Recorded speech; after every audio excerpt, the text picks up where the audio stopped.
A very good morning to you, dear listener, and welcome to Perspectives, a current affairs discussion program on iGate Radio 95.5 Star FM, Makudi, Benue State. The Monday edition of the program today, the 28th day of April, will bring you an edition focusing on sensitization on World Immunization Week. By the way, let's inform you it's a rainy Monday morning in Makudi, the Benue State capital. Last edition of this program, we were discussing about World Malaria Day, and that iGate Radio cares so much about your health. This edition, which is another back-to-back one, we have chosen to focus on sensitization on World Immunization Week, which is a day, the week set aside by the World Health Organization, and it is usually observed between the last week of April, with the aim to promote the life-saving power of immunization to protect people of all ages against vaccine-preventable diseases. Vaccines, according to the World Health Organization, are one of humanity's greatest achievements. And the World Health Organization says that since 1974, when vaccines were discovered, they have saved 150 million lives. That is about 3 million lives a year, or 6 people every minute for decades, about concerning vaccine preventable diseases. And back here in Nigeria, there are a lot of killer diseases that are said to be vaccine preventable, especially in children. But what has been the attitude of people towards vaccine, accessing immunization services, especially in rural communities? There are myths and misconceptions that are associated with these vaccines and immunization in general. Our health facilities adequately equipped to give people the services to access these vaccines for preventable diseases? These are the issues which I try to find answers to on this edition of the program. I have been joined here in the studio by two medical experts who are specialists in this area to offer insights. I'd like to welcome Dr. Goodness Amota. She is of the Department of Epidemiology and Community Health, and she's a registrar at the Benue State University Teaching Hospital. Dr. Amota, welcome to Perspectives. Thank you for joining us. Thank you, sir. We also have joining us on the program another registrar in the same Department of Epidemiology and Community Health at the Benue State University Teaching Hospital, Dr. Gift Izengi. Dr. Izengi, good to have you join us on Perspectives. Thank you, Mr. Nathaniel. Good morning. All right, my name is Nathaniel Nongo, as my guests have already mentioned, Mr. Nathaniel repeatedly. If you are joining Perspectives for the first time, my name is Nathaniel Nongo, but you are a regular listener already. You know I'm the regular anchor of this program, welcoming you to this Monday edition of the program. And if this is your first time tuning in, kindly be informed that this is an audience participatory engagement. Usually at 10 o'clock, we allow you, the listener, to call in and offer insights on what we are discussing. Today, too, you can do so by reaching us on the number 0814-335-9292. The number for calls to participate on the program is 0814-335-9292, and that will be at 10 o'clock. Meanwhile, the SMS line is available. You can send a message 0912-699-9404. 0912-699-9404 is the line to participate on the program through SMS. And let's remind you that line is also available on WhatsApp. You may listen to us by logging onto our website on www.igateradiotv.com to also access other content. We're available on Radio Garden and on social media platforms where our content is streaming. Join us to be a part of this edition. We'll take a quick breather, and when we're back, our discussion begins. Don't go away. Kindly stay with us.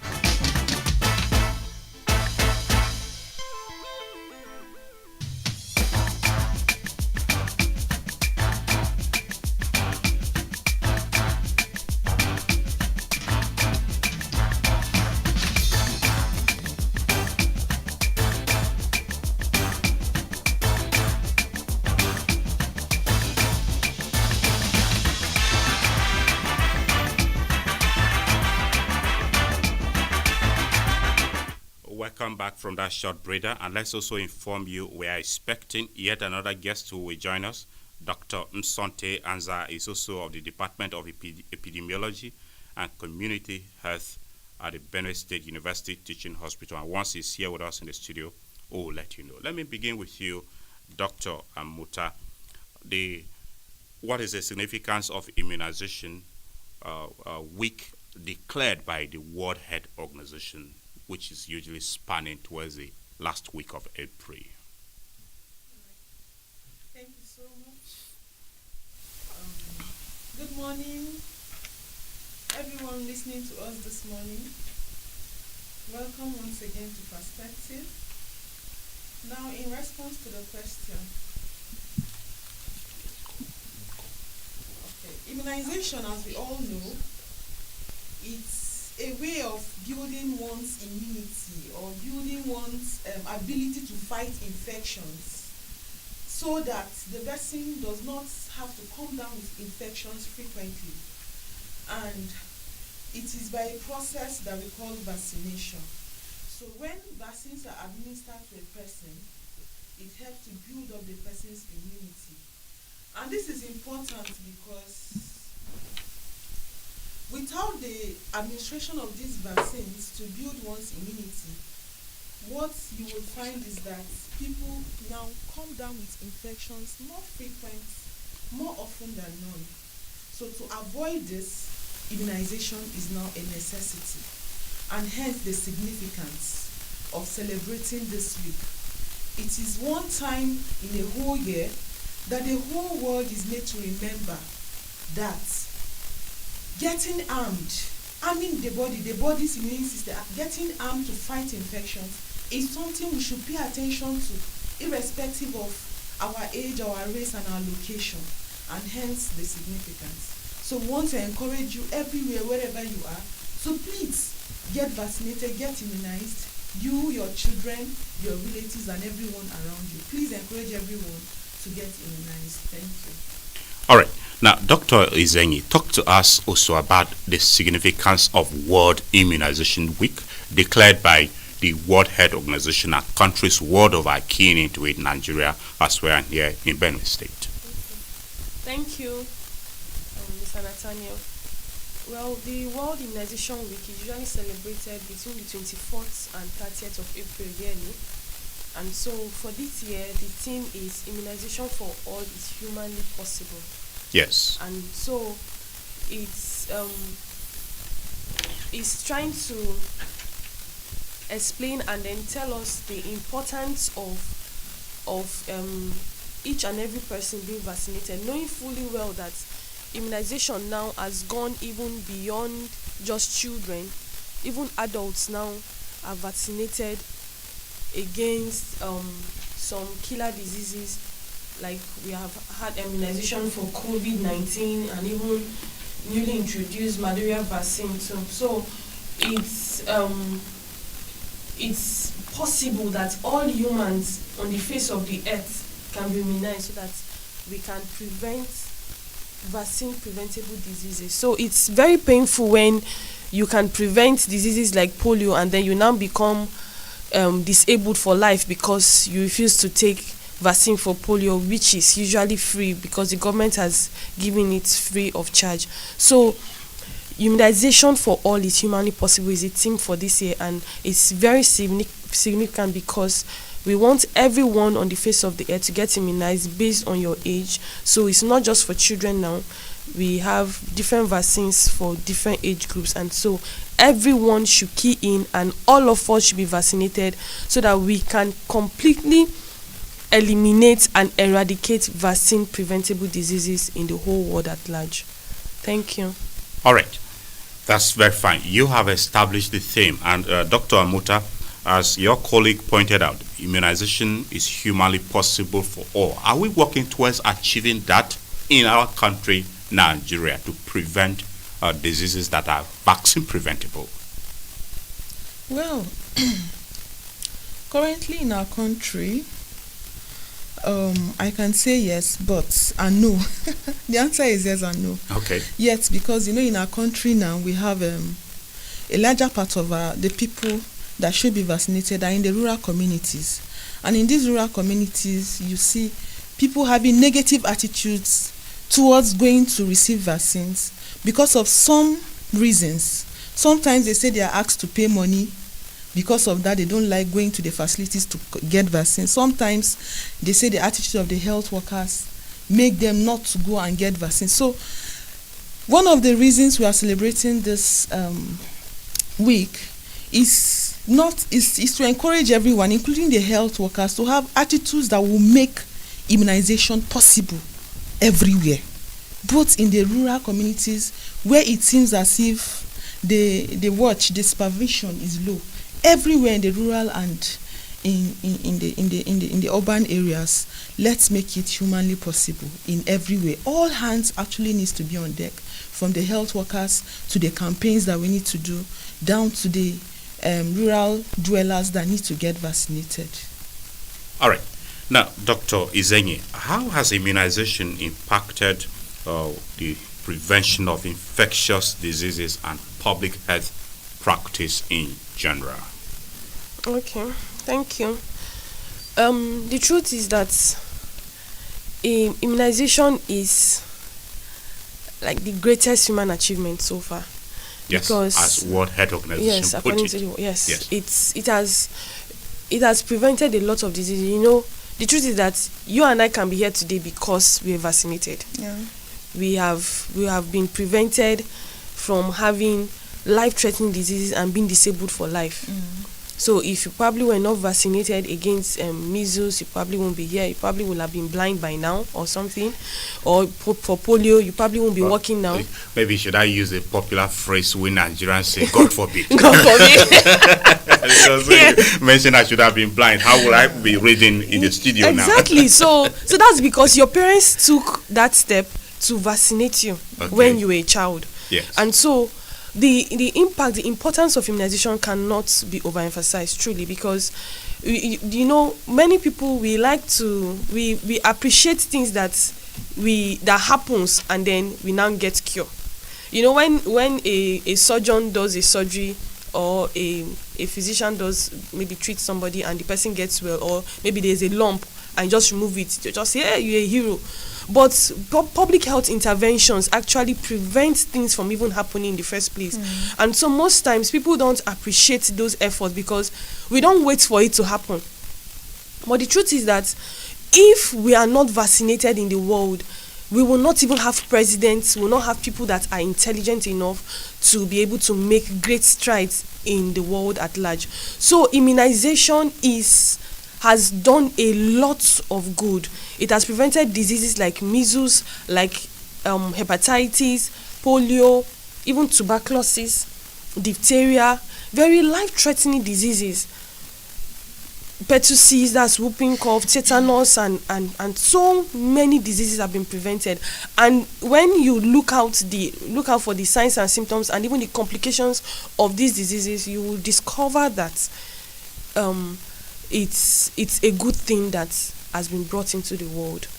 So it's important that we understand that immunization is, according to the World Health Organization, the greatest human achievement, because we are here today because we have been vaccinated, and our parents took that bold step to get us vaccinated, even though they probably had challenges and so many myths. They took that extra step, and so we are here today because somebody took that step to vaccinate us. All right. Now, Dr. Amota, I would like you to also speak to us about the place of immunization in preventing infectious diseases and how particularly it has impacted public health practice. All right, thank you, sir. So, like my colleague had said earlier, the place of immunization or the role of immunization in disease prevention generally can never be overemphasized. And like she pointed out earlier, prevention, you know, is always better and cheaper than cure. But the challenge we have is that we wait for the problem to happen, then we start to look for solution. But immunization has made public health practice what it actually is, because public health has always been about health prevention and health promotion. All right. Public health has never been about cure. It has always been about health prevention and health promotion, and that is why immunization stands tall. because it goes ahead to build your body immunity to help you fight against infection so that you don't even come down with the disease in the first place. Because it is when one comes down with the disease that you now start looking for cure. You don't start preventing the disease after contacting the disease. You actually start preventing the disease when you don't have it. And that is when immunization comes to play. It helps you not to even get the disease in question. The truth is that if we give immunization, if we give it the kind of attention that it deserves, if we give immunization the kind of attention that we deserve, we would have gone a very long way in preventing most of the threatening diseases that we see today. Thank you, sir. All right. Now, Dr. Izenyi, earlier on you mentioned briefly some of diseases that immunization could prevent, but let's take them a bit more detailed and at what stages some of these immunizations or vaccines could be accessed to prevent the diseases in the category that you would like to address. Okay, thank you, sir. I mentioned that there are some vaccines, there are some diseases that these vaccines prevent, and at birth usually we give oral polio vaccine, BCG, which is to prevent against tuberculosis, oral polio vaccine obviously to prevent against polio, and hepatitis B vaccine, which is to prevent against hepatitis B specifically. Then we also have other diseases like diphtheria, which we have the pentavalent vaccine. That one is given at 6 weeks, 10 weeks, and 14 weeks, right? So we have other diseases that it prevents against, like diphtheria, pneumococcal conjugate vaccine, which prevents against pneumococcal infection, and then we have the ones that prevent against influenza. That's this streptococcus, which causes sore throat and respiratory tract infection. We also have rotavirus that prevents against diarrhea in children, and we have tetanus that prevents against tetanus in children. So we have newly introduced malaria vaccine also, which is given at 5 months, at 7 months, and at 15 months. Then we have vaccines against measles, against yellow fever, against meningitis also. So recently there is now a new combination, which is measles and rubella vaccine. I'm sure in Benue State this advocacy has started, and by October, God's willing, we are going to start giving that vaccine. In fact, we appreciate the governor for that, because it's quite capital intensive, but he has gone out of his way to show commitment to purchasing those vaccines so that our children can be vaccinated. So there's now a new combination which fights against measles and rubella, knowing that rubella is also a very life-threatening disease that can cause what we call congenital rubella syndrome, which can cause brain retardation, in fact even heart disease, what we call hole in the heart, and it can cause blindness and several complications. So now rubella has not been on the routine immunization, but now we want to combine. There's a combination for measles and rubella, which will help fight against measles and rubella. So that's vaccine. As the advocacy has kickstarted, and in Benue State, the governor has shown his commitment, and by October we're going to start having that. So more diseases are going to be prevented, and so that's it. So we have so many infectious diseases that can be prevented, down from tuberculosis to polio, which has been almost eradicated in the world, down to measles, to yellow fever, meningitis, and so many other diseases like I mentioned. Yes, I am particularly interested that you speak to us more. You mentioned a certain condition that results to hole in the heart. Yes. Is that for babies or for adults? And if it is for babies, what can be done medically with vaccine or immunization to prevent that particular condition? Okay. So that's is congenital rubella syndrome, which can be caused by a child being infected with rubella from birth, from the womb rather, in utero. So if the mother is not vaccinated and she comes down with rubella, right, and she gets pregnant, she's going to transfer it to the baby when the baby is in the womb, and baby is going to come out with those complications of congenital rubella. You call it congenital because it's from the womb before the baby is even born. So that's some of the symptoms and complication of that, is that the baby can come in with some form of low mental status retardation, and then there's a hole in the heart. So if the mother now is vaccinated, so you see how beautiful vaccination is. So when a woman is not vaccinated, it can go on to affect even a child that is not yet born. So immunization starts with us, as we are even before we even give birth. So if a child is not immunized, especially a girl child who will get pregnant to give birth later, is going to cause serious problems. So that congenital rubella syndrome can be prevented if women are vaccinated against rubella. So measles rubella vaccine is coming up, and so everyone between the age of 9 months and 15 years can be vaccinated. So if you have girl children, for their own good, it's important that they are vaccinated so that they don't give birth to children later on who have congenital rubella syndrome with the hole in the heart. And then that the complications when the child has hole in the heart is there's so much. The child will have failure to thrive, will not be able to eat well, the child will not grow well, and most times the child is prone to several respiratory infections that can even claim the child's life. So it's actually better prevented. And one way to prevent it is that women are vaccinated, children are vaccinated against rubella, so that the girl child will not come down with rubella and affect her unborn children. Very well. Now, Dr. Amuta, is there something you would like to add more on the conditions or diseases that are vaccine preventable, and what can be done for a proper accessing of immunization for them? All right, thank you, sir.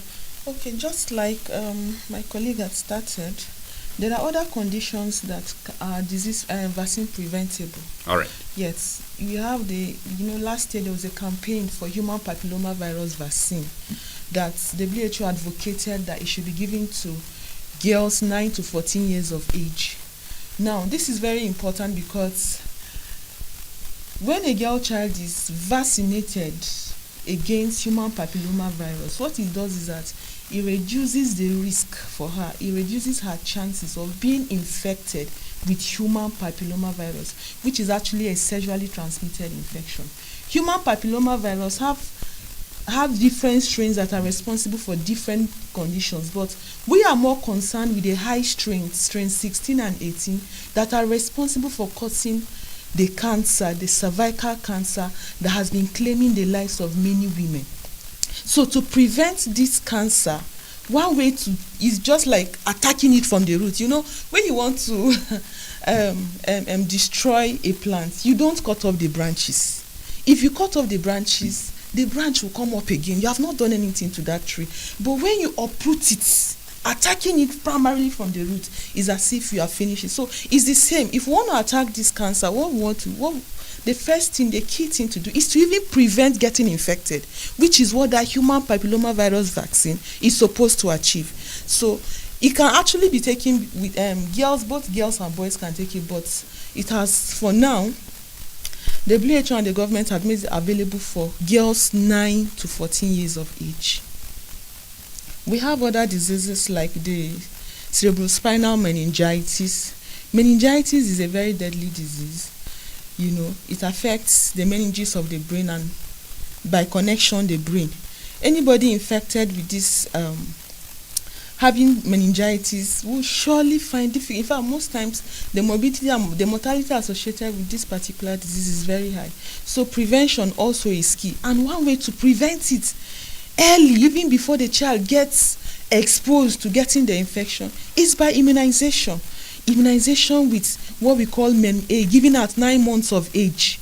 Before the child start going to school and, associating with the environment and other people that would keep the child at risk of getting infected, the vaccine is already there doing the work. But when a child is unvaccinated, the chances are very high. Immunity is low, and whenever immunity is low, what it means is that when immunity is low, what it means is that the doorway is open for infections to come in freely and have their way. We also have measles, We have vitamin A supplementation given to children 6 months and 1 year of age to build their immunity against contracting the measles infection, the measles virus infection. The diphtheria she talked about earlier, we have the DBT vaccine that prevents diphtheria and pertussis. And then recently also malaria vaccine has, Nigeria and particularly Benue, we're endemic. It means is that we have the constant presence of malaria infection with us. So the best thing to do is to prevent it. And thankfully, we now have malaria vaccine available to children 5 months of age. Thank you. All right. Dear listener, if you are just tuning in, you are listening to Perspectives on Agate Radio 95.5 Star FM Makudi. Our discussion is focused on sensitization on World Immunization Week. And I have here in the studio 2 medical experts who are leading discussion. Now, Dr. Izenyi, talk to us the routine immunization. These vaccines, when we talk about the routine immunizations, are the vaccines available? Because oftentimes we hear that the so-and-so disease should be immunized or people should be vaccinated. But are the vaccines available in our healthcare centers where people can have access to them? Okay, yes. The vaccines are very much available. And how affordable, accessible and affordable? Let's talk about it. Very affordable. Yes. Because the government has given it to us free. The truth is that those vaccines are very expensive when they are brought in from outside the country, but the government purchases these vaccines and then they give it to us so that even if you are not in the high class or the rich, among the rich in quotes, you can still have access to these vaccinations rather, so that you can be free from vaccine preventable diseases. And so they are available in the primary healthcare centers because there's a chain from the national, then we have state cold chains, we have the local government cold store rather, then we now have it come to the different facilities. So in primary healthcare centers, at least in the various wards in the local government, right? We have the vaccines available in the primary healthcare centers, in the secondary healthcare centers, and even in the tertiary healthcare centers. So the vaccines are available, and if at all you are going to pay for anything, probably just maybe for disposable. Maybe I think when I was vaccinating my children, at FMC I was paid maybe 200 naira or something, very negligible amount of money, maybe for disposable and or for card or something like that. So it is available. I think the only vaccine among the routine immunization that is not available in Benue State currently is the malaria vaccine, because it's still under pilot and it's just 2 states in the whole country that is currently taking it. That's Kebbi State and Bayelsa State. And so, we don't just release vaccines to the whole populace at first. So you do gradual different levels of pilot study. And so currently in Nigeria it's just in 2 states. And so with time it's going to now be given to every other state. So they started from 2 states to see whether there are side effects and things, whether there are issues with the vaccine, so that instead of giving to everybody, they can start with a few people, and then if there are issues with the vaccine, they can retract it and then work on it. So for now, there are no issues with vaccine. So very soon it's going to come to Benue State. So I think among the routine immunization, the routine vaccinations, that is the only vaccine that is currently not in Benue State. The rest are very much available in our primary healthcare centers, in our general hospitals, and even our tertiary healthcare centers. All right, Dr. Mota, would you like to add something to that? The accessibility and availability, as well as affordability, the 3 A's of these vaccines. Yes, they are actually available, they are accessible, and they are affordable. All right. Everywhere within the country, wherever you are. In all the rural communities, we have primary healthcare facilities where you can go and get these vaccines free of charge, except in instances where you need to pay for card. The issue and the amount, like she said, is actually negligible. But they are accessible, they are available, they are accessible, and they are very affordable. And most often, they are free. You don't need to pay a dime. Last edition of this program, as I mentioned, I was focused on World Malaria Day, and the guest on the program made a serious concern about the need to strengthen our primary health care centers. Do we actually have our primary health care centers working and to serve the needs of the grassroots people, especially in terms of immunization, vaccination for people? Dr. Izenyi. Okay. Well, in terms of vaccination, our primary healthcare centers are actually doing well because there's so much money that goes into storing those vaccines at a particular temperature, because if they are not stored in a particular temperature, if they get frozen or they are hot, it can get bad. And so there are things in check that we use to ensure that even if they are going to a rural community where there is no electricity, those things can be in the cold box, the vaccines can be in the cold box, and the temperature will be preserved at the optimal temperature. Those things are very expensive, and the government is doing that so that even at the primary healthcare centers we have vaccines. So I think that even if I personally think that we have not, the primary healthcare centers are not at the optimal state currently, but I think they are doing well in terms of vaccination.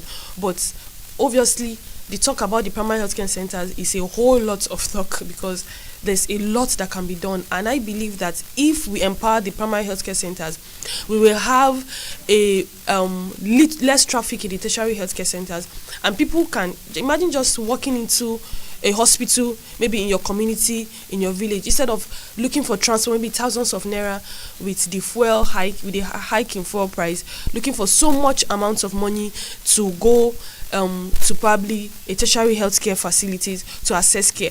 So personally, I believe that there is a lot that can be worked upon in the primary healthcare center. But in terms of vaccinations, I think they are doing well, because there are cold boxes that we can use, that even if in the thickest of bushes where there's no electricity, we can take vaccines there in our cold boxes. So, and the government has provided that they are doing very well in terms of people at the grassroots accessing vaccines, because they have all this equipment in terms of keeping the vaccines at the right temperature. Thank you. All right, that's fine. Well, we hope that those listening to us, especially at the grassroots, should be able to have access to them, like you have convinced us. And if they're accessible, why not? They are meant to serve citizens. Now, but Dr. Amuta, this week that is being observed, declared by the World Health Organization already. Like yesterday, the Benue State government did flagged off the routine immunization. The deputy governor who represented the state governor did the flag off. What are the categories of immunization that are going to run during this week that the global community is keen into it? Okay, thank you. Well, the routine immunization has been, we have BCG, OPV, and hepatitis B vaccine for giving at birth to the newborns. And then at 6 weeks, we have same OPV and then Penta given to the infants that are 6 weeks old. And then Penta is introduced at 6 weeks, 10 weeks, and 14 weeks. Penta, it's 5 vaccines in one combination.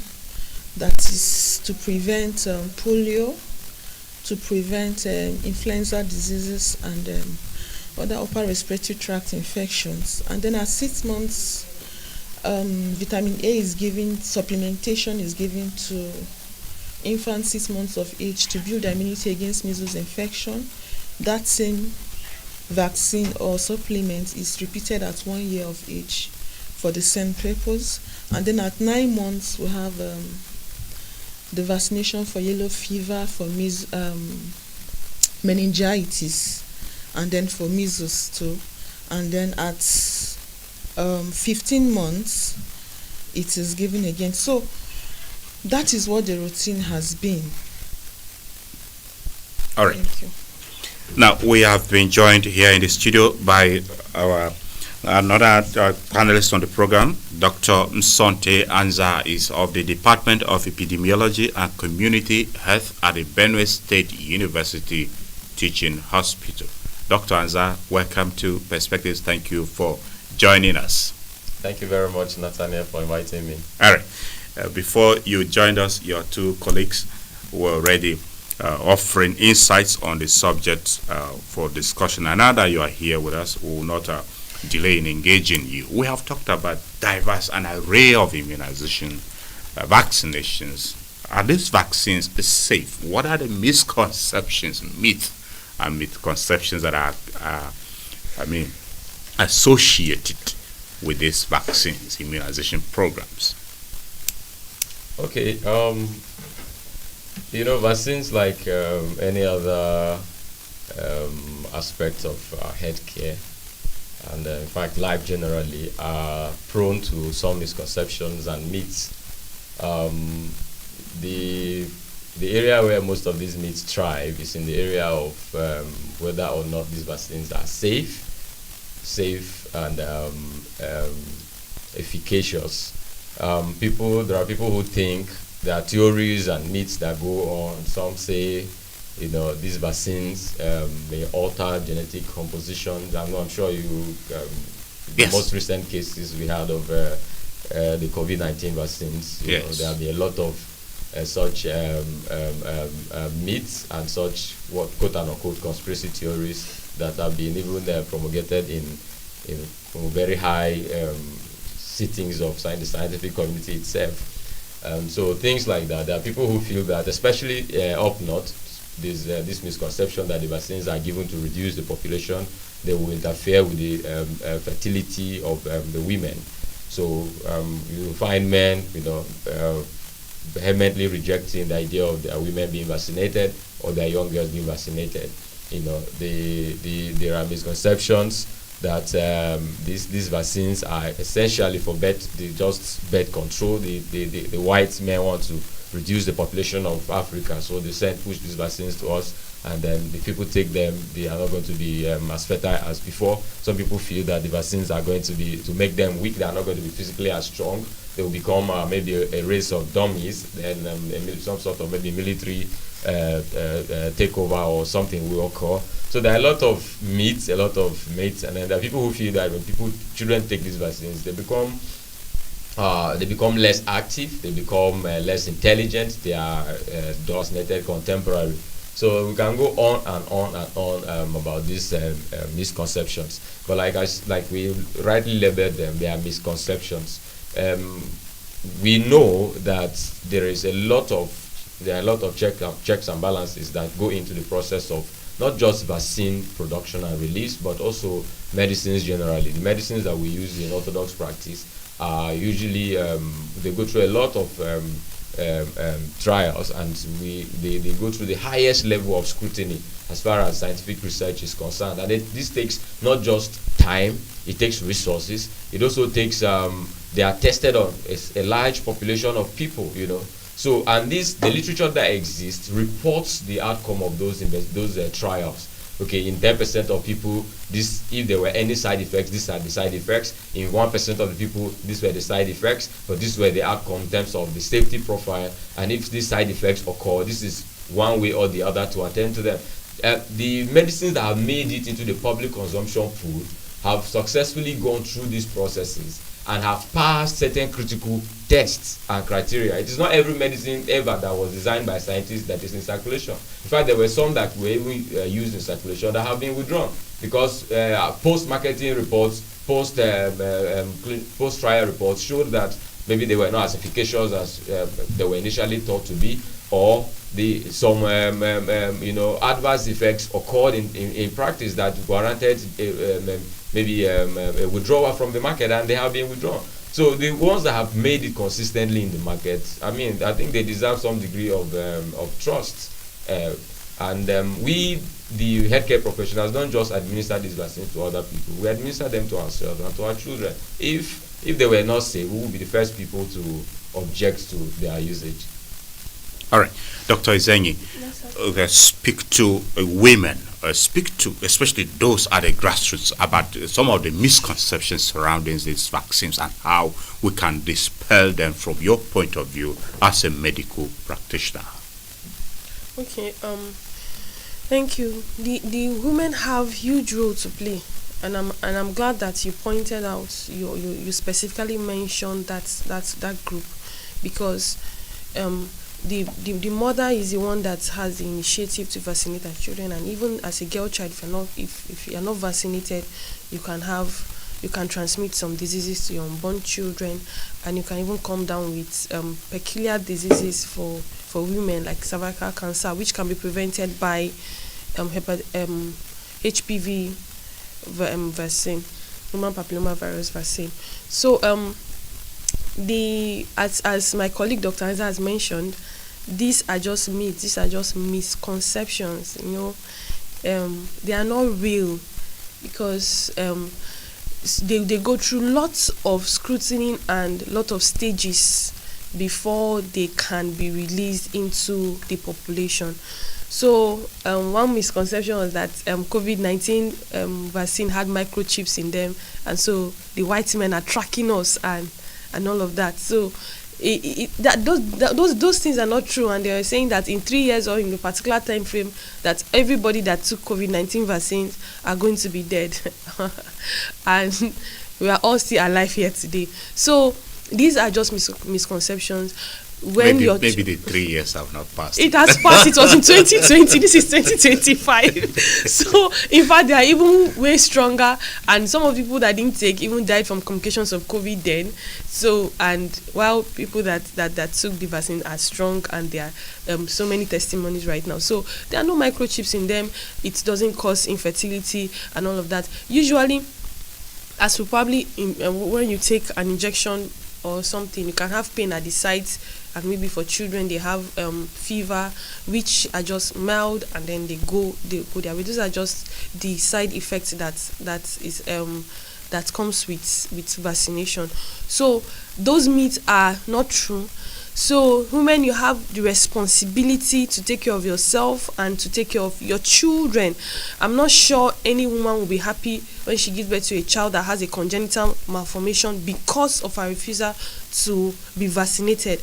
I'm not sure any mother will want her child not to reach the optimum potential of that child because the child is sick due to vaccine preventable diseases.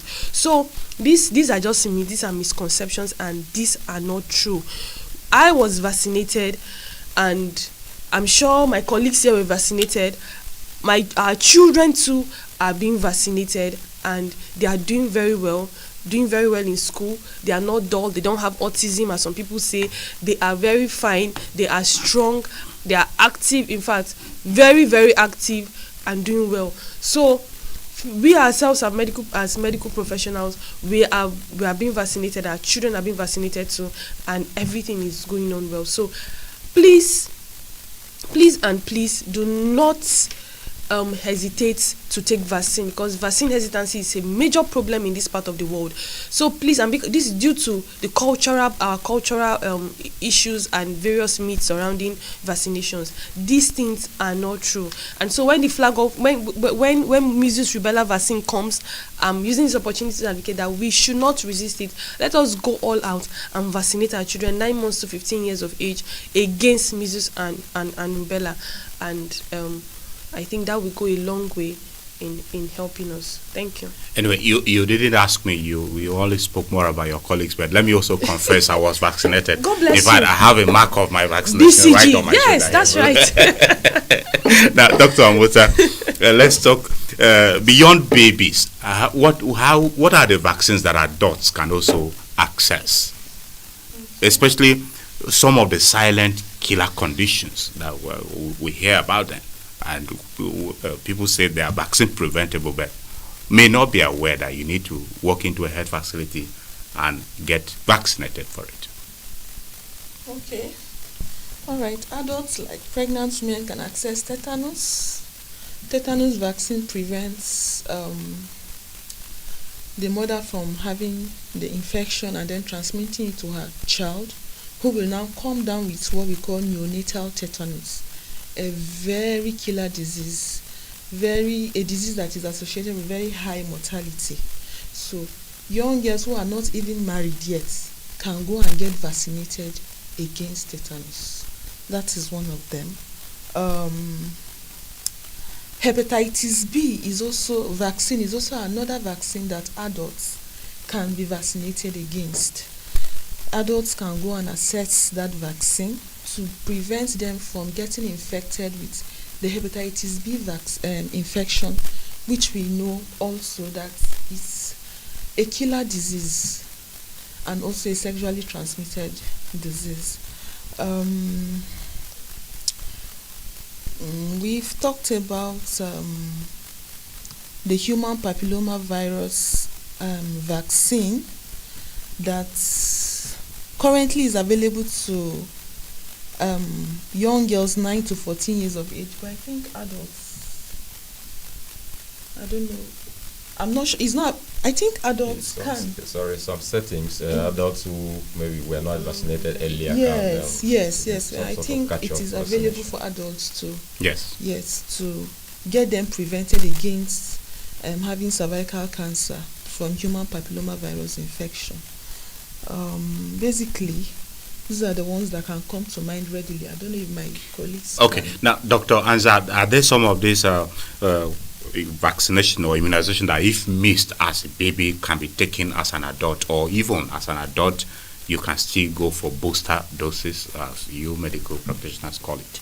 Yes, vaccines are given. The reason they are given to children, provide them that immunity, that protection as early as possible in life. Yes. But people who have missed those vaccines as children, but who now as adults are exposed to or are the risk of extra, higher exposure to those infectious conditions than the general population.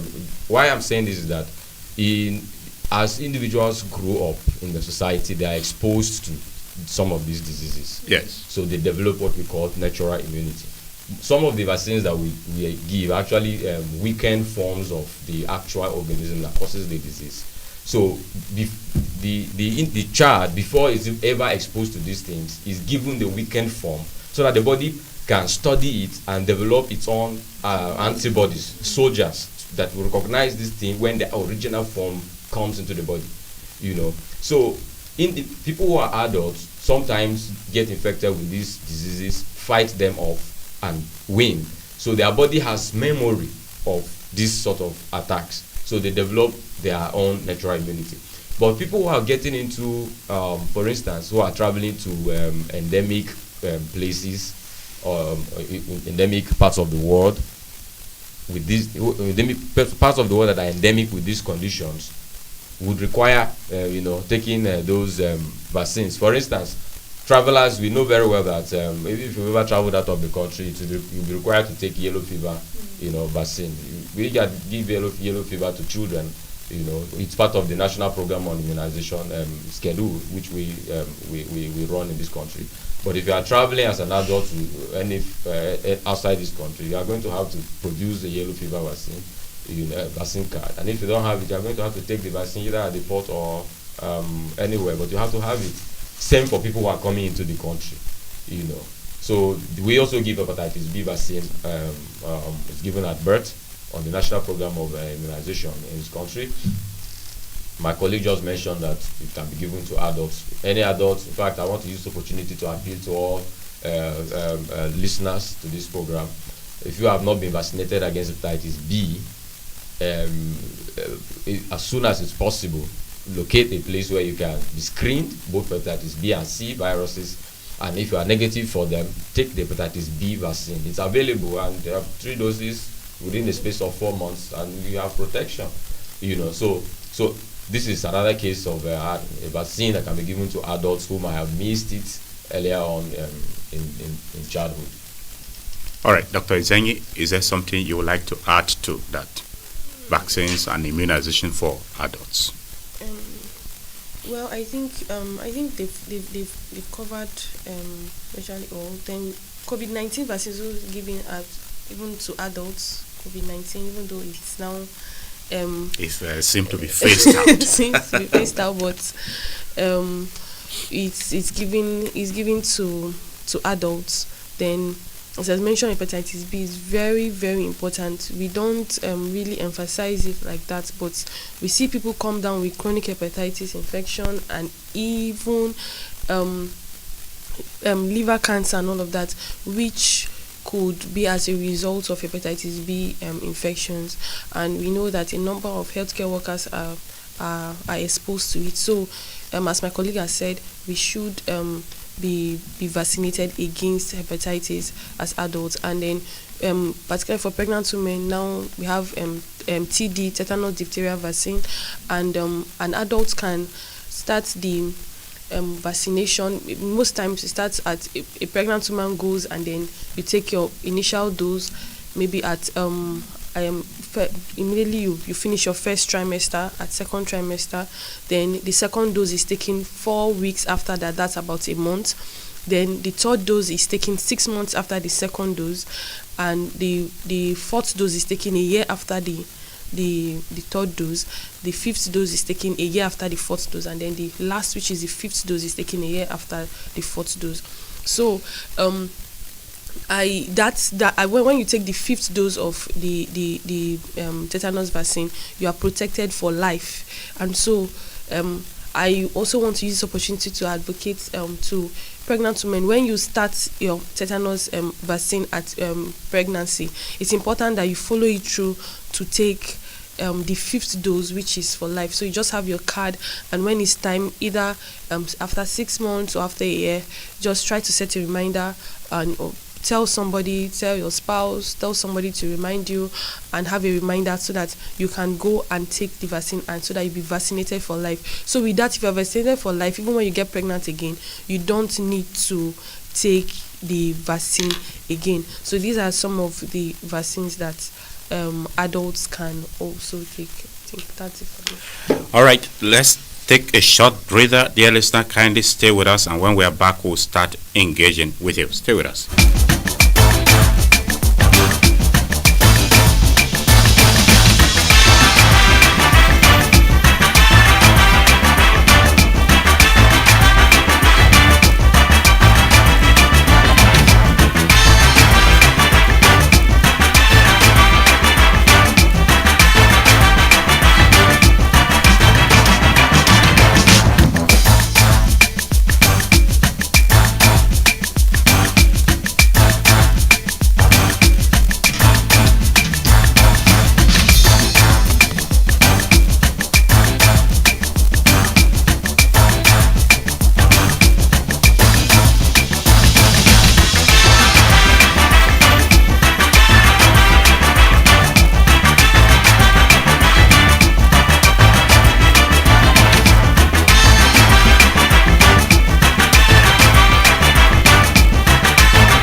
Welcome back from that short break, dear listener. Thank you for staying with us. If you are just joining us, the program is Perspectives on Agate Radio, 95.5 Star FM Makurdi, and our discussion this morning is focused on World Sensitization and World Immunization Week. You can participate on the program by calling in on the number 0814-335-9292.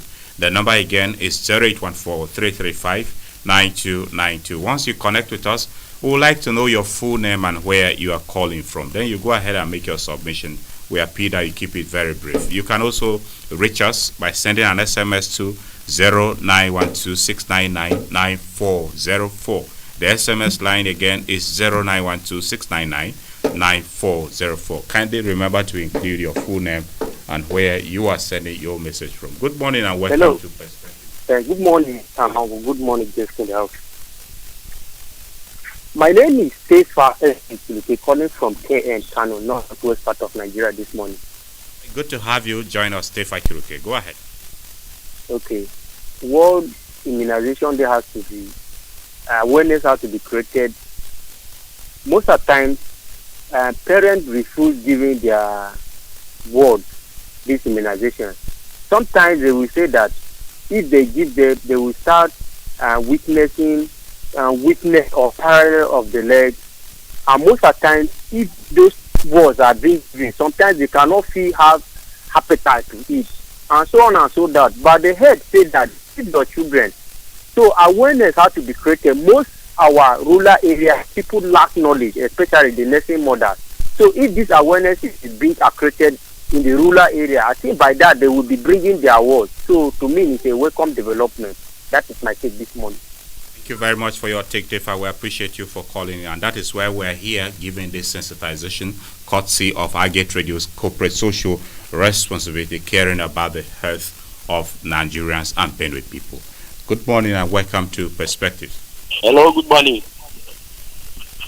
Good morning. Good morning. You are on. Talk to us. Yes.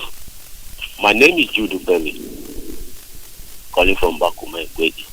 Right, Jude. Talk to us. Thank you. I salute all the doctors in the house. Just like the last caller said, well, let me start with the efficacy of the vaccine. The vaccine should be strong and of good quality so that they can work in the child or whoever is to be vaccinated. And two, sensitization and enlightenment. Some people hold or have traditional beliefs that vaccines sometimes create more problems, create more harm than good. So they should be enlightened. Thank you. Thank you very much, Stefa. We appreciate you. Vaccines, Jude, rather. Every caller is Stefa. I'm sorry, Jude. Jude, thank you. The same sensitization we are doing. Thank you for calling in. Good morning and welcome to President. And my brother, I appreciate you people so much. I think I love your programs, your awareness in my state there, and I appreciate you. This other they call you on the line. Today I'm not calling from Abuja, I'm calling from Bauchi. Thank you very much for reaching us from Bauchi. Yeah. How is Bauchi this Thank morning? You. Yeah, the weather is okay here. We are also part of the awareness campaign here now in one of the local government here. So we are keen into what you are doing. Yes.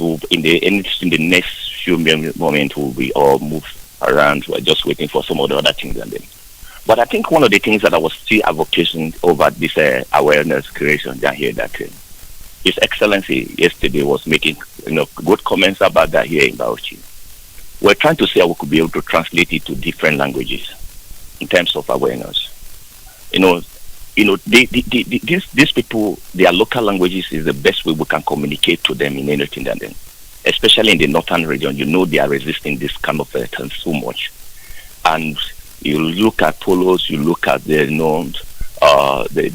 issue of disabled people, this issue of there, but it's more of this kind of illness are more with the northerners much than here. So we're trying to see how we could be able to reach out. But the insecurity is also giving a concern. But thank God that His Excellency has given us a coverage. What I'm trying to say much is that we should go back to our local languages in time to create more awareness that hear the English. We have a lot of local languages that we should be able to go down and translate it down to them and let them be able to assimilate it. I think that is the best way. Then other point that we also advise us to do is that while you embarking on this, your awareness on air, which I appreciate you so much, is that see how we can also bring some of our local teams in also in your program. It will go a long way. As a matter of fact, I think I already taken the best list now in Benue State. I'm proud of you people for that. I'm proud of it. Everything you are doing, we're watching and then seeing the I appreciate the management that. So let's try to see. You can also try to bring in some of your local indigenes into your programs also, so that when people call, they can use their local language also to communicate. it can go a long way also to reach out to the people. Thank you so much. I appreciate you. Thank you very much, Ode, for your kind words. We are really encouraged. Thank you very much. We appreciate you for calling in. All right. That's the power of radio. He's doing the same thing, the practical aspect of it, and he's also here to join us. We appreciate you very deeply. We're encouraged. Hello, good morning. Hello. Hello. Good morning. You are on. Speak to us. Good morning. The perspectives. Yes, this is Kwaza Vincent calling from North Bank, Makode. Kwaza Vincent, where? Yes. Yes, I want to thank Agate Radio for bringing out this sensitization at this particular time, and I want to encourage Agate Radio or suggest that sometimes if they are bringing out this topic, they should involve all these our local languages, because most of our people in the villages now, they cannot understand what is happening now, what the sensitization they are making now. So if they can involve these our local languages, it will help a lot, because sometimes when they take their children to immunization, sometimes when they give the child a particular immunization, there is some effect or some reaction in that child's body. So sometimes the hotness of the body, or sometimes the child will cry. So if these things can be made in our local languages, they will understand. Because most of the times when they take their children for this immunization and such reaction occur, the next time they will refuse to go. So if these things can be made in our local languages, so that they understand that that reaction is never a bad issue. So it will help us. So it should be carried out in our local languages too. Thank you. Thank you very much, Kwaza Vincent. We appreciate your encouragement, and we thank you for your contribution. In any case, sometimes we provide these platforms, especially for Perspectives. 2 hours of discussion in English is part of our corporate social responsibility, which we do. And all citizens, good intentioned citizens like yourself, can also join hands with Agate Radio to sponsor maybe 1 hour or 30 minutes in local languages. It could be in Igede, it could be in Tiv, could be in a Tulo. We're open to business. Ode is also a listener. I believe he called in from Bochi. He can also key in so that jointly we'll reach more people, because those who are not able to listen to English, that we have provided 2 hours at time. If you join hands and sponsor 30 minutes, they can also do that. So please, corporate organizations that are interested in the health of the public, we are here for you. Come reach us. Let's reach the citizens. Good morning and welcome to Perspective. Good morning, sir. This is Friday Ogbodo from International Market Road. Hello, Friday. Good morning. Hi today, Nat. Hello. Oh, quite unfortunate, Friday. We really cannot get you. You're on, but your voice is not coming through. But that's okay. The number is still available. You may try to call back 0814-335-9292. I heard your name introduced, Friday Ogbodo, but you're quite unfortunate. We couldn't get you through. 0814-335-9292. The SMS line is also available. 0912-699-9404. Good morning and welcome to Perspectives. Good morning, sir. Good morning. You speak with Utoa Isaac from Goma, Taudo, and Chiha, Sejime. Have you, Utoa? May you permit me? You know, World Immunization Week is a period to promote awareness about the importance of immunization and vaccines efficacy against diseases in order not to flog a dead horse. Thank you, sir. We appreciate you. Thanks for calling in. 0814-335-9292. What are the misconceptions you have about immunization or vaccine that you want dispelled or you want clarification on? You can also seek answers to that on this program. Hello, good morning, and thank you for joining us. Good morning, Mr. Nathaniel Longo. Perspectives. Welcome. My regards to your guest in the studio. Responding on behalf of my guests because I am their spokesperson here in the studio. All right, thank you for this opportunity. First and foremost, I want to commend you, the presenter and the Agri radio station, so much for sensitizing us Your commendation, we take it, but we should get to know your names and your name and where you are calling from. Sorry. My name is Ibrahim Akura. The video on purpose from Wankumba Tiabu Law Government. Ibrahim, go on. Okay. So, as we are doing like this, it is a good one for those of us that are in the rural areas. You know, as the guest residual has said, sometimes ignorance makes our people not believe in what government is trying our possible best to secure our health. But you are sensitizing us like this.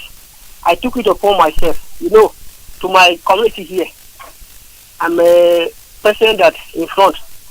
Whenever people are going somewhere and they can any information that I receive concerning health, I do inform them so that they let them prepare. There's something of this nature coming to our community here. At times, if parents are going out, I took it upon myself to go and receive their younger ones so that I will be together with them waiting for those that are coming to do the same. So as we are doing like this, it is a good one.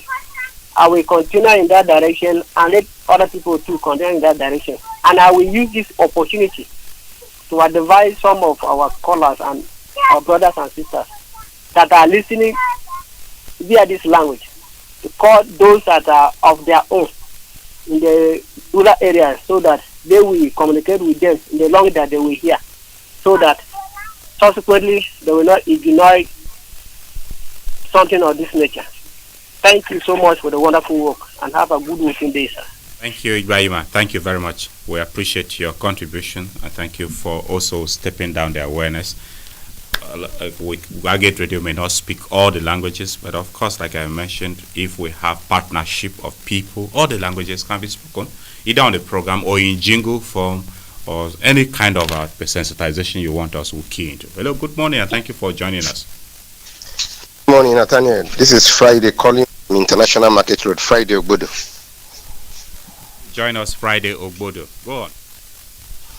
Thank you for the doctors for enlightening us about vaccines and its preventions also. We want to say a very big thank you to Agate Radio. People are doing a very good work. Yeah. The misconceptions that comes with vaccine and vaccination are part of life, and since life is a journey. But if you are well prepared for life, you will be able to get to do what you need to do well. When you are not informed, you are deformed. If a lot of advocacy can be put into it through using channels like Agate Radio and other mediums of communication to reach to especially the urban area and the rural areas at most, it will help. Some of the callers have also spoken about getting to communicate to the people in their vernacular. It will help very much. Like HIV and AIDS has been advocated for, and campaigns have been carried on using all forms and medium. You discover that a lot of people are educated about HIV and AIDS. The same thing can be done for vaccination. So if government can put a lot of resources together, push this campaign to the rural area, it will help inform the people. The ignorant and the conspiracy theories about the negative consequence of vaccinations will also be eliminated. I think this is where the government needs to do a lot. It is not enough to buy vaccine. It is also good to also tell the people the positive impact of being vaccinated. Using all channels and medium, I think if it goes that way, it will help the issue of vaccinating everybody as the theme for this year. It is possible, but campaigns, radio jingles, and all of that must be put by both agencies that are promoting, both governments, and even the locals should also be involved in this, so that our community chiefs, our leaders can also use this to communicate to the people. I want to say this, looking at the issue of misconception, is not something that is out of the blue. People have died from being vaccinated. Yes, the medical people will tell us that the ratio of death in vaccinations are very low. This should also be communicated to people, because if I heard somebody die from being vaccinated, I will be afraid. But if by using these mediums and channels to communicate, I am informed, I know that it's not everybody who takes the vaccination that will die. That is my submission this morning. Thanks very much so much. Friday, thank you. We appreciate you for your submission. Thank you deeply. Well, thank you for calling. What government should also, apart from investing in vaccine, getting the vaccine, invest in communication. We are here for health communication. In fact, we can decide to dedicate the whole day of transmission communicating just health, and if we are properly funded, why not? We are here, so we hope that the people will key into that. Hello, good morning. Yeah, Mr. Nizar, sorry. Is although they call back, I would like to have your personal contact. You can be able to reach out to me later, please. We'll talk about the languages of the things and see how we can be able to be part of what we're going to do here in my state there also. Please. Just get the contact then and be able to reach out to me. We'll talk it off. Thank you so much. I appreciate you. Okay.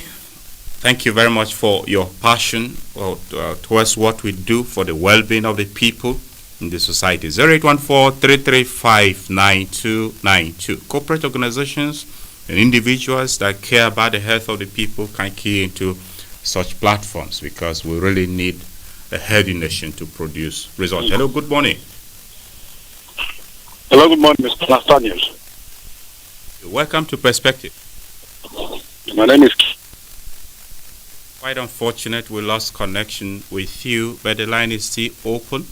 We're available to taking your calls, 0814-335-9292. The SMS line is 0912-699-9404. If you are not able to connect to the call line, please reach us through SMS. We are also streaming this program live on our social media platform, Agate Radio/TV1. If you log on to Facebook, you see it there. And if you have comments, questions, you drop it on that link, we will take them. You can also log on to our website on www.agateradiotv.com to access us and other contents. On Radio Garden, we are there. We are all platforms to serve you beyond boundaries. And immunization is a global week. Nigeria is keen into it. Benue is also keen, which is why we are observing it. Hello, good morning. Hello. Good morning. Hello, good morning. Hello. Good morning, I told you. Come to Perspective. My name is Kizito Otile. I'm calling from airport. All right, thank you, Kizito Otile from airport. Thank you, sir. Please, I would like the guests in the house to elaborate more on the vaccines that are associated with tuberculosis. And then how to access it, and then how to go about it. So thank you very much. All right, thank you. Could that be off?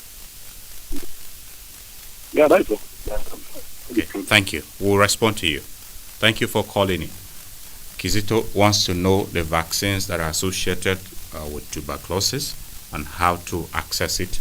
Maybe he just joined us, but we will refresh him when we are back engaging with the listener. 0814-335-9292. The SMS line is also available, 0912-699-9404. Good morning and welcome to Perspectives. Hello. Good morning. Thank you for joining us. My name is Ope Christabel. Thank you, our doctors in the house, for the elaborate discussion. I have a few questions. Where are you reaching us from? From behind Correctional Center, after welfare quarters. All right, go on. Is it advisable for a mother that has a sick child to go for the routine immunizations? And is it possible for expired vaccines to be given to the healthcare center?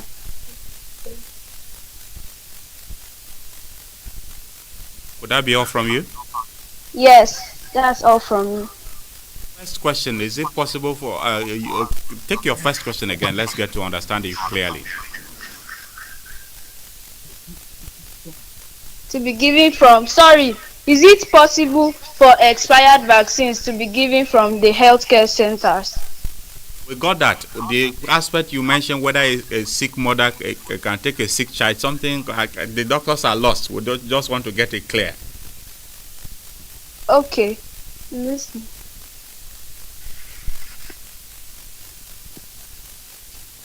We will try to make sense of your question and see how best we'll respond to it, even though we didn't get the first one quite accurately. But anyway, whichever one it's, whether it's the mother or the child that is sick, we should find a solution to that sickness. After all, 3 doctors here, sickness, we should be able to solve any challenge of sickness. Thank you very much, Christopher, for calling in. 0814-335-9292. So perspectives and the studio is very healthy today. There's no sickness that we cannot attend to on this program today. Hello, good morning. Hello. Good morning. Hello, good morning. Morning. Welcome. Thank you for joining us. Thank you. I am Hussein Yalwa, calling from Wadata, Lagos Street, precise. Hi to Seni. We are on. Yes. Talk to us. Yeah. I want to ask 2 questions. And the 2 is all about the adults assessing the vaccine. And 1, during the question you asked the doctor, you talk about adults assessing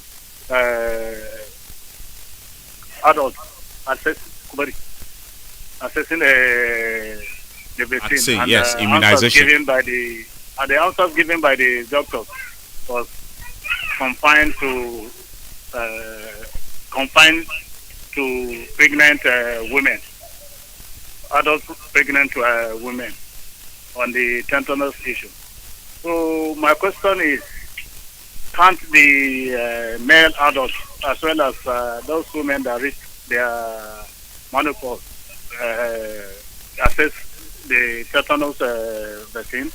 Since tetanus generally we understand as laymen is probably capped in the body, which is deep and can get infected by the tetanus virus. That is one. The second question is about, about hepatitis B and C. The doctor said one has to be screened before, if he tests negative, before the vaccine will be administered to him. Okay, eventually, if the person tests positive, is the treatment also given at the center? That is my 2 questions now. Thank you. Thank you very much, Yerowa Useni, for calling in. We'll respond to you. Thank you. Thank you. All right.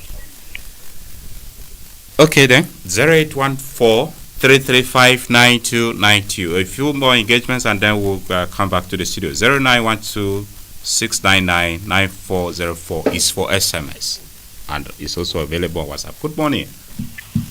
Good morning, sir. Welcome to Perspectives. Thank you for joining us. Thank you, sir. I am Vivian Steven, calling from Kanshu, Makodi. Vivian Steven. Yes. I thank you and the Agate Radio for bringing this topic to us this morning. Also, hello, Vivian Steven. Oh, quite unfortunate. Our American Vivian Steven. we have, when we hear 2 names English, it looks like it's American. Hello, good morning. Hello. Hello, good morning. Okay, you are on, but maybe you have decided to place your call on hold. The line is still available. We're really interested in hearing from you. Quite unfortunate that maybe the network is beginning to do somehow. Vivian Steven called, and just when we were interested in listening to her, we lost connection with her. But the line is still available, Vivian. If you may call back 0814-335-9292. The SMS line is also there. You might send an SMS to 0912-699-9404. Good morning, Daniel. Good morning. Welcome to Perspectives. Thank you. Welcome. I'm Eda Hassan from Chilengo, my local government of Benue State. You had a high scent. Yes. Mine is more of a suggestion. I think the federal government, in terms of immunization, they have not learned in putting immunization, especially pregnant women and children. But I know there are some ailments that even affect adults, such as tuberculosis, hepatitis, yellow fever, and the rest. So why not decide to help the adults also to live a strong life, or a life that will actually take them a longer span in life. Okay, do you have my suggestion? So we have listened to you. So you want the federal government to also introduce adult vaccines to adults. Immunization, yes, and what I'm talking about. All right. Thank you, sir. Could that be all for you from you?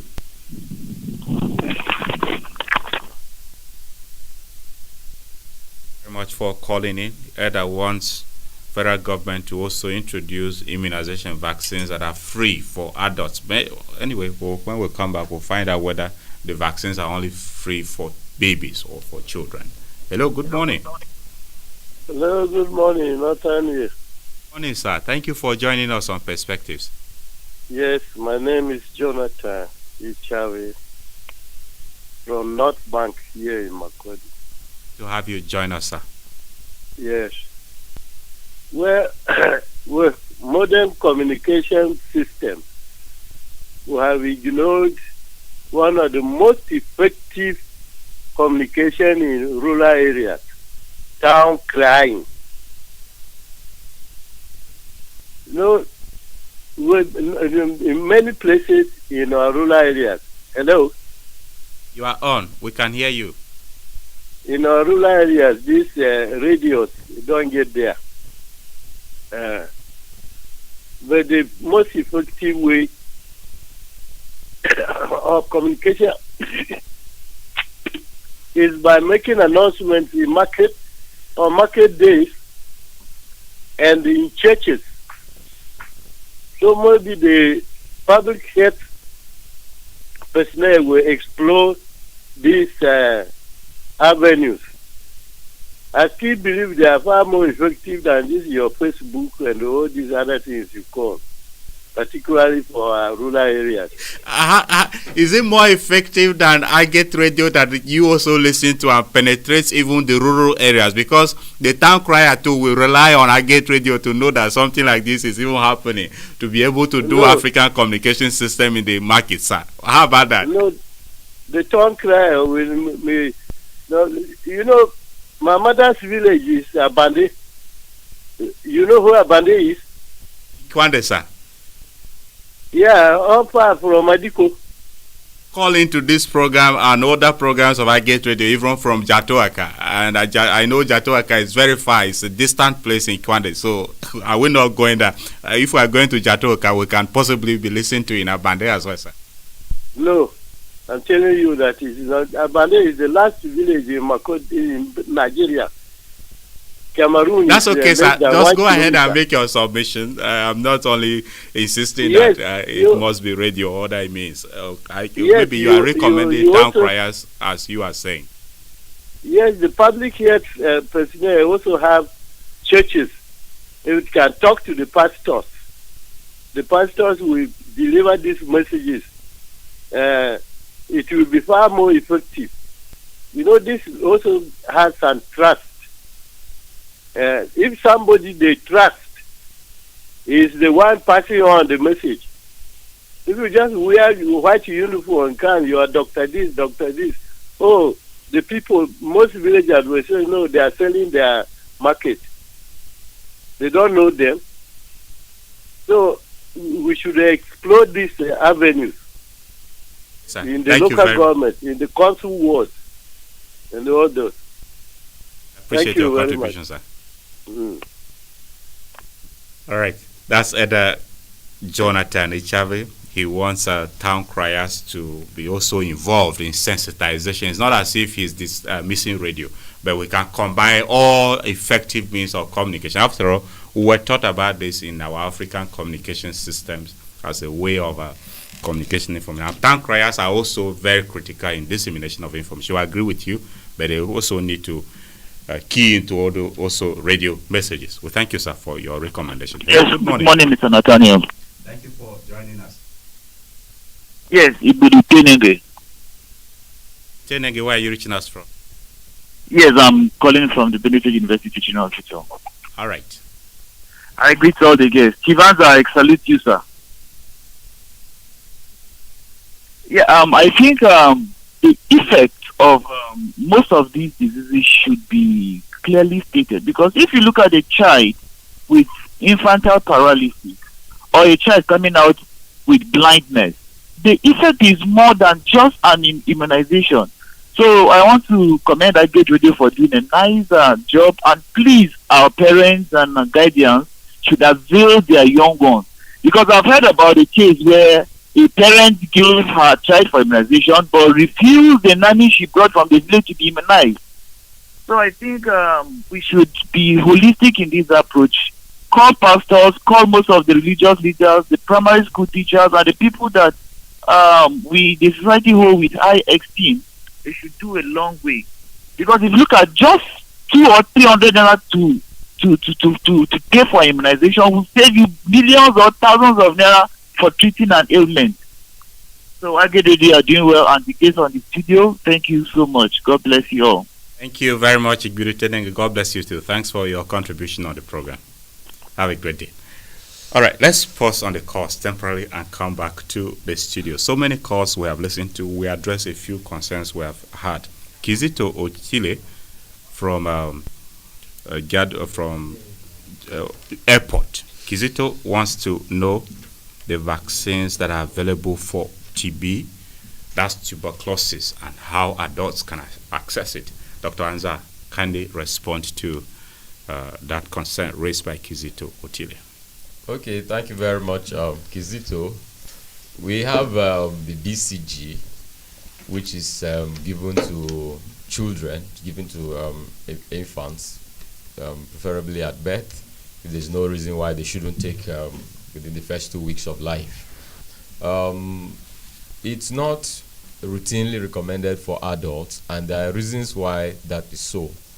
The first reason is that usually, especially in this environment and in other environments that are endemic for tuberculosis, the longer somebody lives, the higher their chances of, the older an individual, the higher their chances of being already coming in contact with tuberculosis. There are two kinds of tuberculosis infection. We have the latent tuberculosis infection, which is latent, we can say hidden.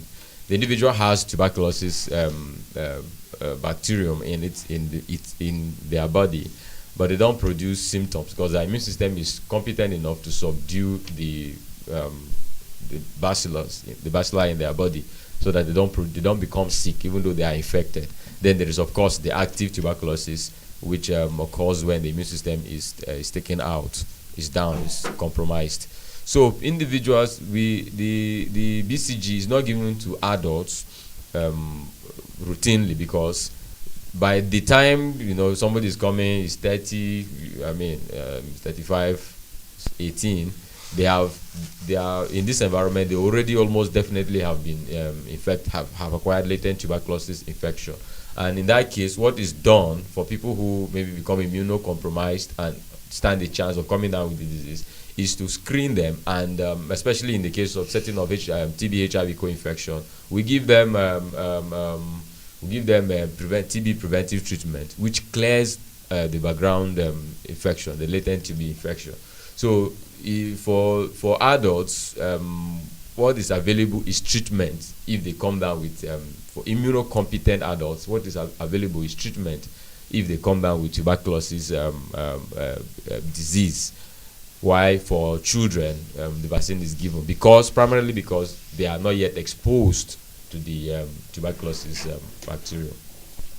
All right. So, Otile, I believe we have answered you. Basically, Dr. Anza is saying tuberculosis could be controlled in children at the level of infancy, given the the vaccine, right? If I got you correctly. Yes. Very well. So, Otile, I believe that should serve. Now, Dr. Izenyi, Okwe Christabel wants to know whether some of these vaccines, is it possible to have expired ones in the health facilities? Doctors may not want to shout about that. That's why I'm saying it low. Is it true that sometimes, allegedly? Actually, allegedly. It's not true. Okay. Yes. I think our first question that I think what she was trying to ask, our first question was that if a child is sick, should the child be taken for immunization? You know, that's one of the things. Some parents, when their children have maybe diarrhea or fever, they decide on their own not to take vaccine. So when a child is sick, most times if the child has fever, I think usually they give vaccination is given to children even if they are sick. But for fever, it's only when a fever is high grade, from 38 degrees Celsius, that they at that point they don't give the vaccine, maybe until the child is well, then they give the vaccine, not like the child will not take the vaccine at all. So usually the fact that your child is sick should not stop you from going to the healthcare facility for immunization. It is the healthcare worker that will tell you that, okay, this child is not fit to be vaccinated. You cannot just stay at home and decide not to go for vaccination because you think your child has fever or the child is sick or something like that. No. Please go to the healthcare facility when it's time and it's due for your child to take their vaccines. It is the healthcare worker that should tell you if the child should be vaccinated or not. So please don't take that decision by yourself as a parent or a guardian. All right. Then back to your second question. Sorry, the second question again. About expired vaccines. No, it's usually doesn't happen because what happens at the cold store is that there are people designated to check the vaccines, and so the ones that are close to expiring, those ones are given first. So you don't have a situation where people are giving expired vaccines in that sense. And again, there is a vaccine, something we call vaccine viral monitor, that is on top of the vaccines, on the bottles, on the vaccines. And so we have color codes, and the healthcare worker knows when a vaccine is not suitable again to be given. And routinely, it is checked, and those ones are discarded. The truth is that there are people designated for that, and they do their jobs in selecting those vaccines based on the ones that go out first are the ones that are going to probably expire in a few months' time. Nobody just goes, once vaccine comes in, you just give the vaccines. Meanwhile, there are some already in the freezer. So they are being sorted. There are people that actually sort them out, and so it's unlikely. They say never say never anyway, but it's very, very unlikely for people to be giving out expired vaccines. There are people designated for that, sort out the vaccines and give out the ones that are close to expiring before they get expired. So let's not fret and think that expired vaccines are not given to individuals. They are being sorted out and they are discarded. I've gone to based on my department, I've been privileged to go to various healthcare facilities, and based on my postings even outside of Makurdi or Benue State, I've seen where vaccines are being sorted out at the cold store, and they're actually adequately done, and they are discarded once they are not. Although sometimes health facilities talk about facilities of getting these vaccines properly stored. Sometimes there's no light, and the cold chain facilities are not working, or you properly. So, is there a likelihood of that happening, and what do you do to forestall it from? Yes, it does happen. We're in Nigeria. Right? It's all world country. The right investment that needs to be made in that. Maybe you want to speak to that. Yes, so it does happen, and there's so much wastage that goes on for vaccine because of poor electricity and all of that, and the poor cold chain. But that is actually in very. The vaccines come outside the country in troops, like so many vaccines, and we usually when there's no lights if we have people that know their work and all of that, they find alternative means of storing these vaccines. You know, I mentioned earlier, there's a national cold store, then down to state cold store. Each state now have a cold store that now transmit to the various local governments. So each local government now have a cold store, and then they now have a facility based cold store too. So usually when you have a problem, maybe a healthcare facility have problem with their refrigerator or probably electricity trying to keep those vaccines, what happens is that in the same local government, there are other places where there could be lights and all of that. So those vaccines are moved to those places. And then if at all it's that bad, they can also go to the local government cold store or to the state cold store to store these vaccines. So at every point, there are checks. There are things if you go to the cold store, there are monitors that check the temperature. There are cards there that people, there are charts that those working in the cold store actually put. So these vaccines are strictly monitored. Monitored, yes, sir. Okay, and where they're not available, maybe we should call on government to provide the facilities, so to ensure, to allay the fear of any one who is accessing the vaccine, that they are not expired or they are under the right controlled temperature before being administered to the people accessing it. Right. Now, Dr. Amota, Oseni Yeroa is asking us, is it only pregnant women as male adults that will access the tetanus vaccine? And also, he wants to know more about getting the vaccine for hepatitis B and C. All right. Thank you. So, the tetanus vaccine is not only for pregnant women. The reason I placed emphasis on that is because of the high mortality that is associated with the tetanus found in newborns, the neonatal tetanus. That is the reason. But it is accessible to everyone, you know. And typically, we even use tetanus vaccine for wound management. Okay. If, for instance, a person gets injured on the farm, or you have a person gets injured by a nail, you're passing and then you didn't see well, and then you notice that you were injured by a nail. We use the tetanus vaccine in such instances because we do not know. One cannot tell if the bacteria was on that material that injured. So we use it even in wound management for prevention of tetanus, even in adults. So it is not only for pregnant women. And then the Center for Disease Control has also recommended that adults should receive the tetanus vaccine every 10 years. Every 10 years. It should, because with time the vaccine wanes, that the effect of the vaccine wanes down. So it is expected that a booster dose or shot is received every 10 years. So that is to answer that first question. So it's not just pregnant women, it is available for adults too.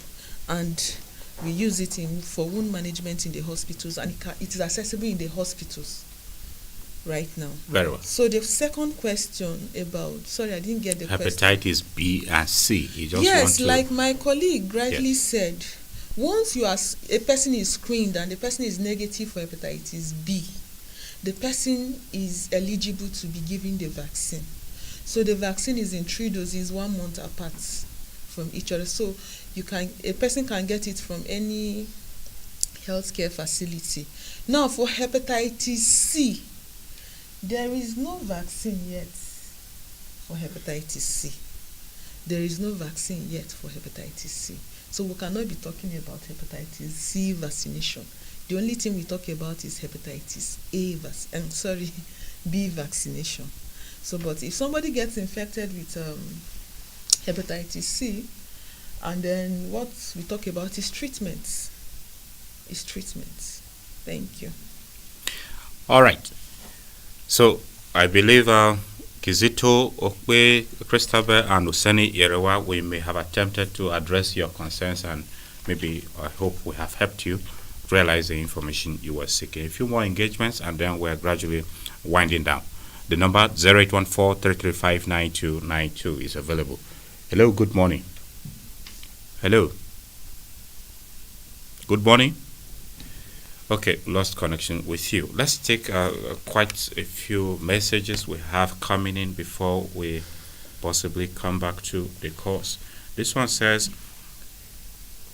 vaccination have over the years been one of the successful government programs in Nigeria.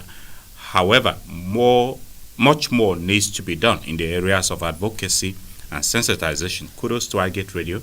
You have done a great deal. The onus is on government to design the appropriate communication models to sensitize the populace to further improve on the gains achieved. Thanks, Gabriel Onyilo from Honor Occupy Extension in Makode. Gabriel Onyilo, we appreciate you. Thanks for your commendation to iGate Radio too. This one says, hi, with the health spread disturbing our rural area, how can our children be covered in the process? Ukeyima Zoho from Agan. Okay, Ukeyima, yours is a question for us to also reflect on.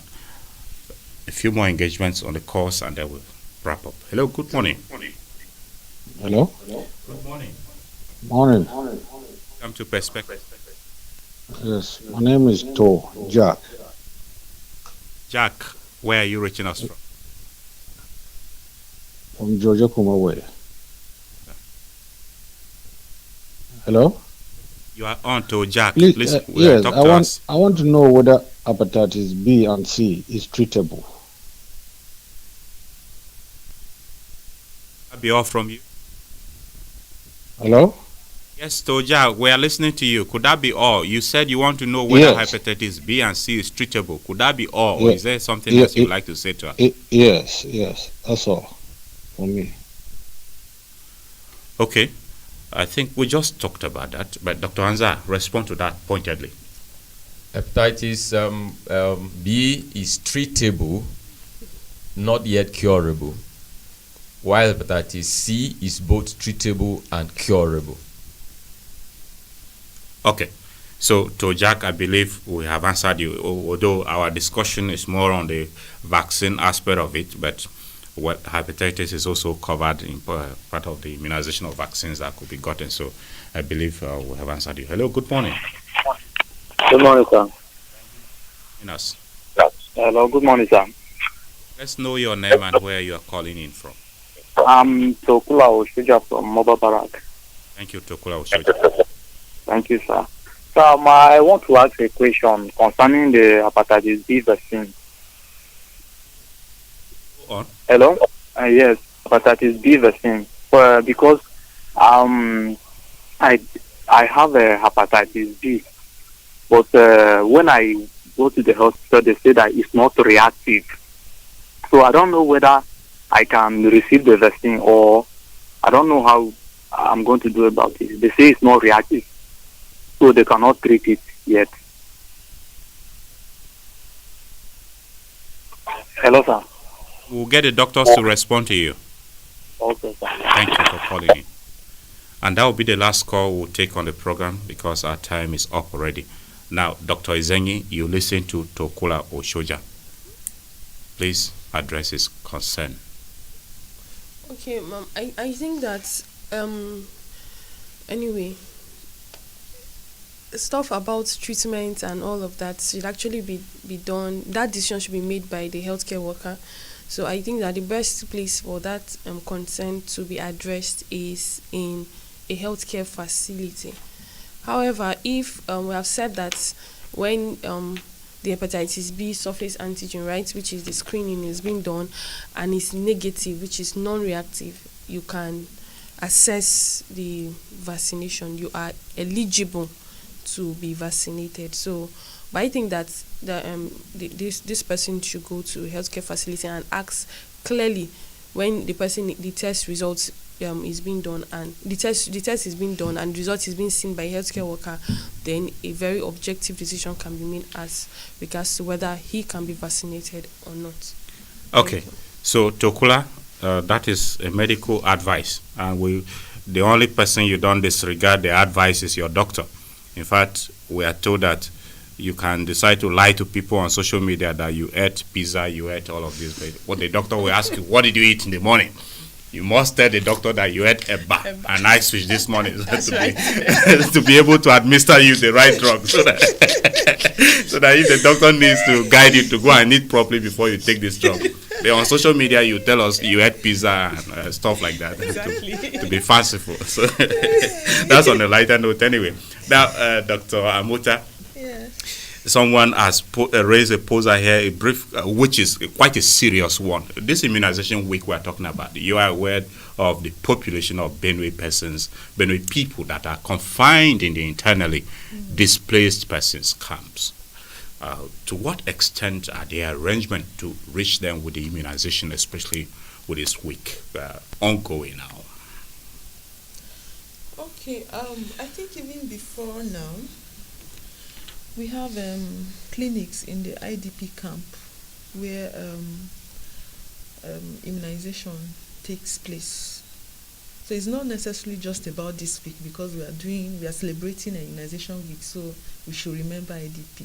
They have always been in the picture. Okay.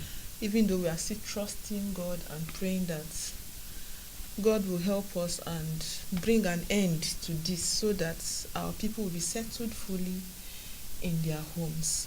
But then there is an IDP clinic that is functional, and immunization takes place there. Thank you.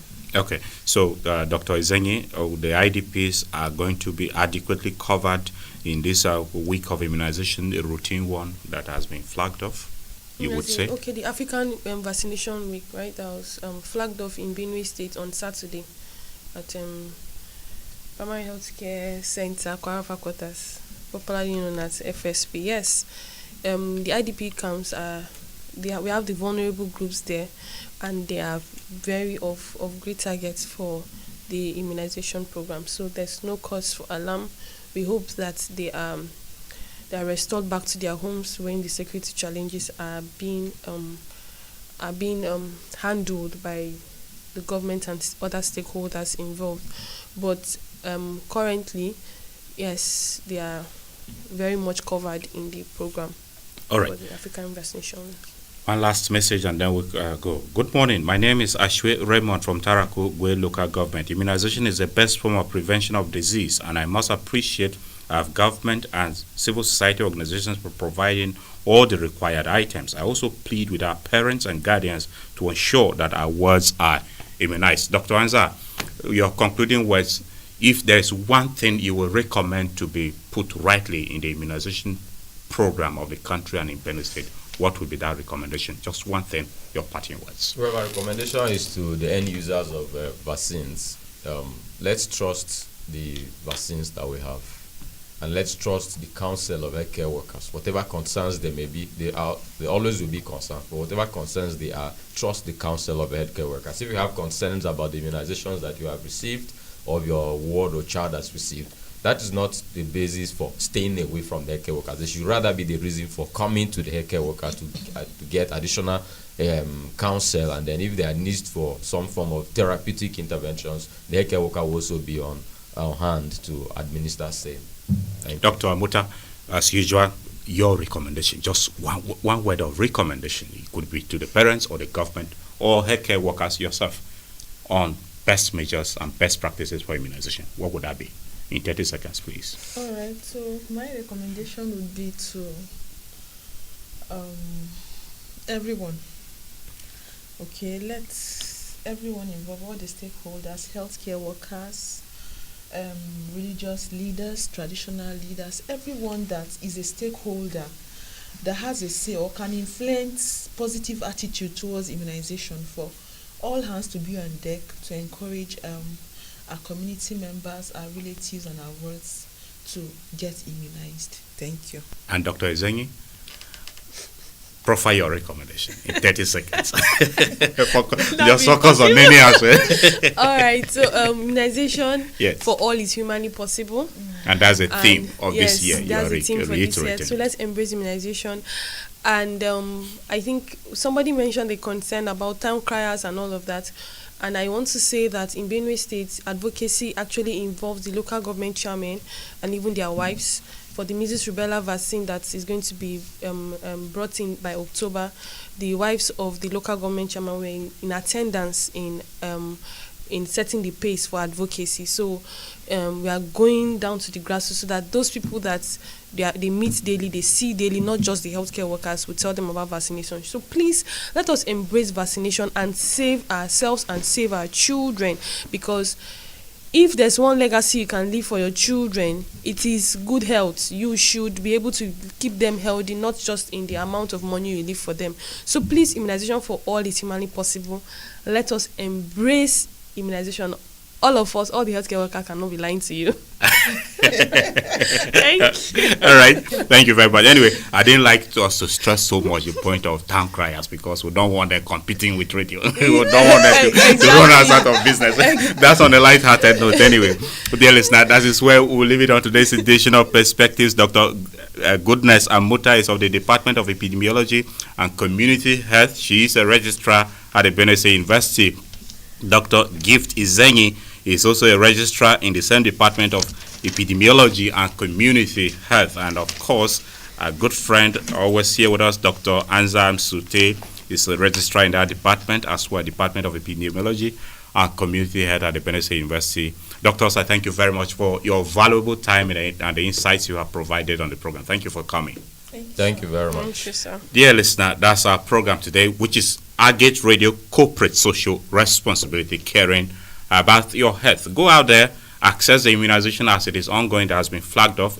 Achieving a humanly possible immunization for all is possible, as the theme for this year suggests. Join us on Wednesday for a fresh edition of Perspectives. My name is Nathaniel Nongu. Stay safe and have a great week ahead. Goodbye.